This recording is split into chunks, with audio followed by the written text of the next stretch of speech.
Hello guys, and welcome back once again to the Asian channel. And today we are going to talk about... Apparently, Indonesia hasn't given up on the idea of acquiring the SU-35 multi-role fighter jet from Russia. This is officially according to the Indonesian ambassador to Russia, Jose Tavares, while speaking to the Russian state media TASS.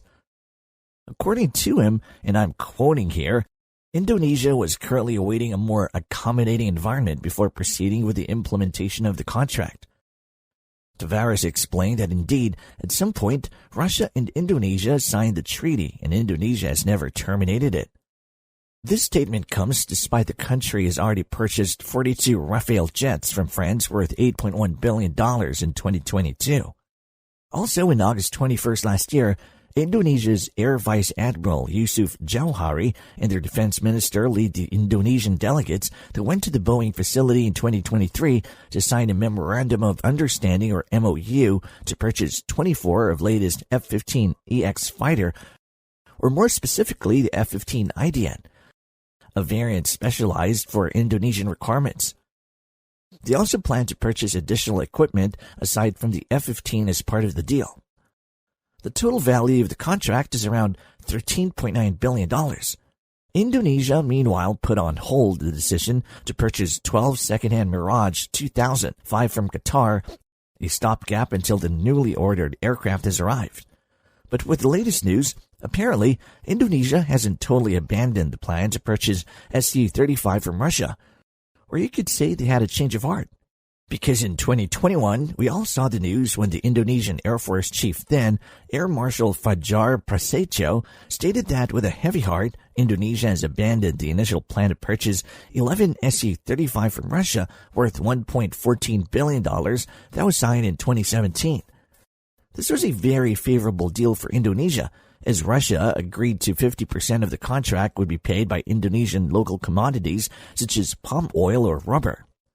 The Indonesian decision to cancel order of the SU-35 is believed to be similar to the Egyptian decision to also cancel their order of SU-35 in 2022 because of American pressure and the threat of possible Western sanctions. In 2017, former President Donald Trump signed CAATSA, or Countering America's Adversaries Through Sanctions Act. Now, why did Indonesia change its mind? We don't know.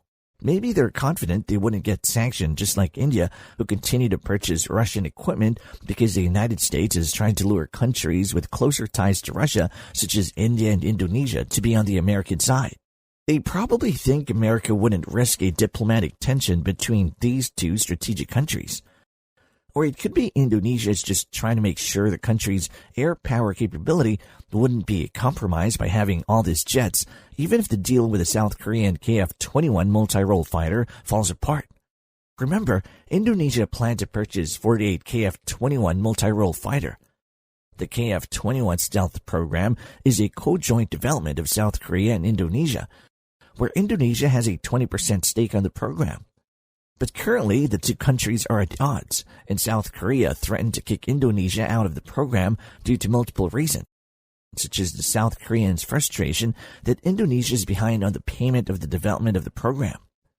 Indonesia is estimated to only have paid $207 million so far, and it's still behind 1 trillion won, or $746 million. While Indonesia wants to renegotiate and lower its financial obligation by 600 billion won because they're slated to contribute 1.6 trillion won, or $1.2 billion. Other issue also is that South Korea accused Indonesian engineers of stealing sensitive technology of the program. Or Indonesia probably wants a sanction-proof fighter aircraft on the SU-35.